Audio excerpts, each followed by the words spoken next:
வணக்கம். ஜவை இஜட் ஃப்ரம் ஜவாதுபட்டி புதூர்.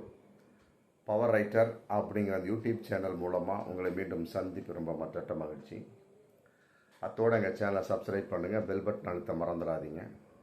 அத்தோட எல்லாத்துக்கும் ஷேர் பண்ணுங்கள்.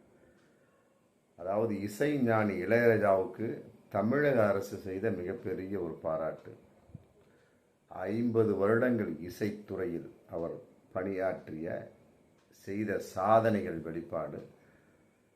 அத்தோடு ஒரு 7-8 மாதத்துக்கு முன்னால் சிம்பொனி இசையமைத்து வந்த அதனுடைய பாராட்டு விழா எல்லாத்தையும் சேர்ந்து ஒரு அரசு பெருந்தன்மையாக நடத்திய ஒரு விழா. அது உண்மையிலேயே திராவிட மாடல் ஆட்சிக்கு ஏற்பட்ட மிகப்பெரிய ஒரு முத்திரையாகத்தான் கொள்ள முடியும். எந்த ஒரு இசையமைப்பாளரும் எந்த ஒரு அரசுமே இந்த அளவுக்கு ஆசிய கண்டத்தை பொறுத்த வரைக்கும், இன்னும் உலக அளவுக்கு கூட சொல்லலாம். ஆமாம், இருந்தால் கீழே கமெண்ட் பாக்ஸில் போடுங்க. யாருமே அந்த அளவுக்கு பாராட்டியது கிடையாது. ஒரு இசை அமைப்பாளனை, திரை இசை அமைப்பாளனை, சினிமா பாடலுக்கு பாட்டு எழுதக்கூடிய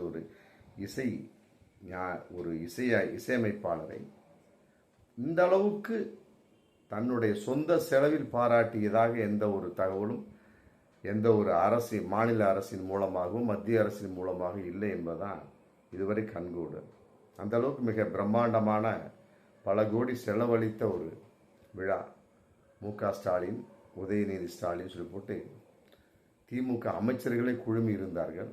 பல்லாயிரக்கணக்கான மக்கள் குழுமி இருந்தார்கள். ஏகப்பட்ட திரைக்கலைஞர்கள், ஆமாம், கமல்ஹாசன், ரஜினிகாந்த், எல்லாமே. கமல்ஹாசன், ரஜினிகாந்த் வந்திருந்தது இந்த நிகழ்வில் ஒன்று வைரம், இன்னொன்று பிளாட்டினமா அப்படின்னு சொல்ல முடியாது. அந்த அளவுக்கு முத்திரை பதித்த ஒரு அற்புதமான ஒரு வருகை. நல்ல நிகழ்வு போயிட்டு இருந்து ஆளுக்கு பேசிட்டு இருந்தாங்க. அதன் அடிப்படையில் இளையராஜாவும் பேசினேன். ஏன்னா அவருக்கு தான் பாராட்டு விழா. தன்னுடைய கருத்தை சொல்லிட்டு வர, தன் அனுபவத்தை சொல்லிக்கொண்டு வரக்கூடிய சமயத்தில் ரஜினி தனக்கு ஃபோன் அடித்து சொன்னதாக ஒரு கருத்து சொல்கிறார். அதாவது 2 நாளைக்கு முன்னால் சூப்பர் ஸ்டார் ரஜினிகாந்த் எனக்கு ஃபோன் அடித்து சொன்னார், நம்ம என்னென்ன அட்டகாசம் செஞ்சோம், மற்றபடி ஜானி படத்தில் நீங்கள், நான், மகேந்திரன் 3 பேர் உட்காந்து பீர் குடித்தோம், பீர் குடித்து நீ எப்படியெல்லாம் உளர்ன அப்படிங்கிறத நான் மேடையிலே சொல்ல போகிறேன் அப்படின்னு போட்டு சொன்னார். நீ என்ன வேணாலும் சொல்லிக்கப்பா அப்படின்னு சொல்லி நான் சொல்லிட்டேன் அப்படின்னு சொல்லிவிட்டு இளையராஜா சொல்கிறார். நல்லா புரிஞ்சுக்கணும், ரஜினிகாந்த் சொல்லலை.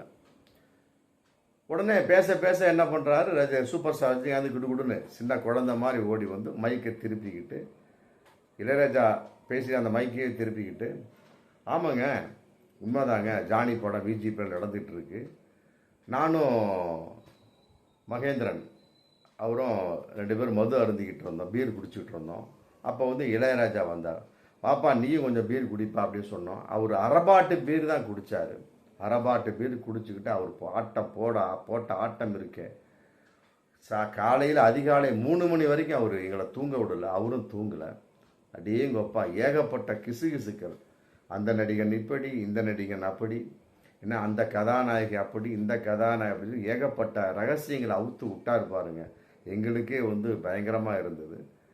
அப்புறம் அதுக்கு பின்னால் நாங்கள் இசை சம்மந்தப்பட்ட ஒரு கேள்விகள் கேட்கக்கூடிய சமயத்தில் கொஞ்சம் எரிங்கப்பா, அதெல்லாம் தேவையில்லைப்பா அப்படின்னு சொல்லிட்டு அந்த பீர்னுடைய அந்த போதை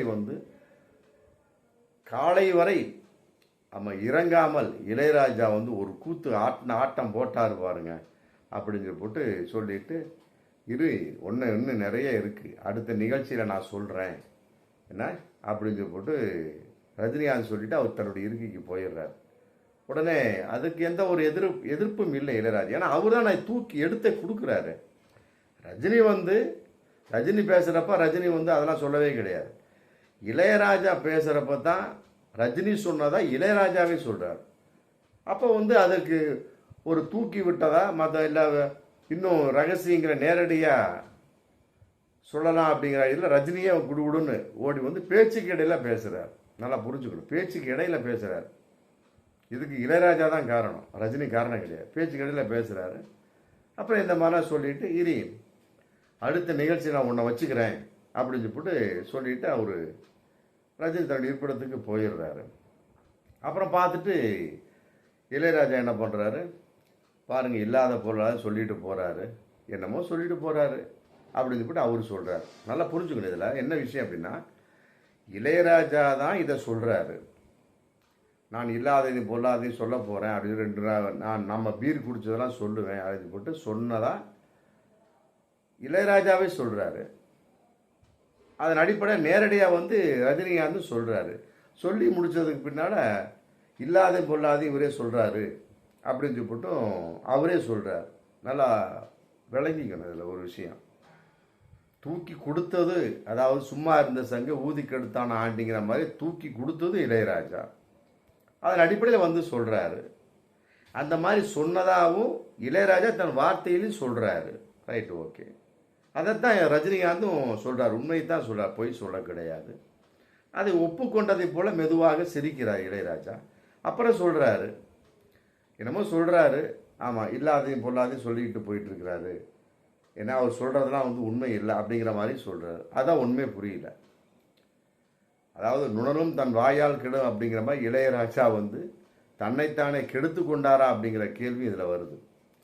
பொதுவாக எந்த ஒரு நிகழ்வாக இருக்கட்டுங்க, என்ன எப்படிப்பட்ட ரகசியமாக இருந்தாலும் சரி, அது குறிப்பாக இந்த மாதிரி மது அருந்தக்கூடிய ரகசியம், மற்றபடி இந்த மாதிரிலாம் ரகசியங்கள்லாம் பப்ளிக்காக பேசக்கூடிய சமயத்தில் பார்த்து கொண்டிருக்கக்கூடிய ரசிகர்கள், குறிப்பாக பெண்கள், குழந்தைகள் என்ன நினைப்பார்கள் அப்படிங்கிற கேள்வி மிகப்பெரிய கலைஞர்களுக்கு வந்திருக்கணும். ஆனால் இளையராஜாவுக்கும் வரல, அதை வைத்து ரஜினிக்கும் வரல.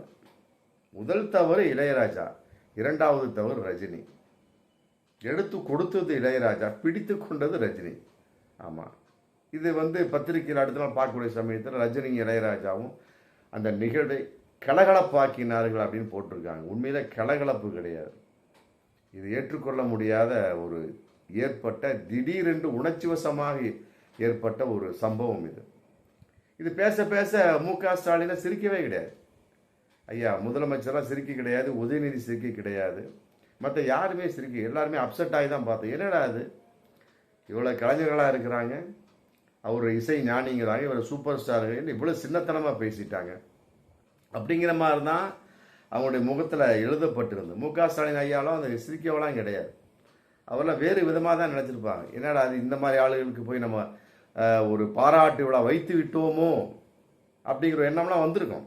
கட்டாமல் இது மனிதன் தானே, வரும், சாதாரணமாக எல்லாருக்குமே வந்திருக்கும்.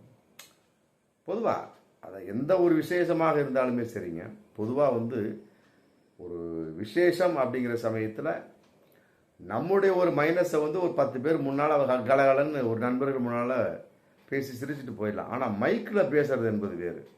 ஆமாம், இதை பல பெண்கள், குழந்தைகள் தவறாக தான் நினைத்திருப்பார்கள். ஆமாம், ஆனால் பத்திரிகைக்காரன் கலகலன்னு கலகலப்பாக்கினா போட்டிருக்காங்க. வேறு விதமாக ஜோக் அடித்த மாதிரியோ மற்றபடி வேறு விதமாக சிரிக்க வச்ச மாதிரி செஞ்சுருந்தான் கலகலப்பு தான். ஆனால் மது அருந்தினதை போய் சொல்கிறது ஏற்றுக்கொள்ள முடியாது இல்லையா. அதெல்லாம் பல பெண்கள் தவறாக நினைச்சிருப்பாங்க. ஏன்னா இளையராஜாலாம் எவ்வளோ மட்டரகமான ஆளா, ரஜினிகாந்த் எவ்வளோ மட்டரகமான ஆளா அப்படின்னு நினச்சிருப்பாங்க. சில பேர் அதை ஆஹான்னு சிரிச்சிருப்பாங்க. ஏன்னா அவர்களும் குடிகாரர்களாக இருந்திருந்தால் சிரிச்சிருப்பாங்க. மற்றபடி குடிகாரர்களாக இல்லாத ரசிகர்கள், இசைஞானியோட ரசிகர்களாகட்டும், ரஜினியோட ரசிகர்களாகட்டும் கட்டாயமாக சிரித்திருக்க மாட்டார்கள். என்னடா இந்த மாதிரி நல்ல ஒரு நிகழ்வுகள் இந்த மாதிரி ஒரு கேவலமாக நடந்து விட்டார்கள் அப்படின்னு தான் நினச்சிருப்பாங்க. பார்ப்போம் மீண்டும் அடுத்த வீடியோ. நன்றி.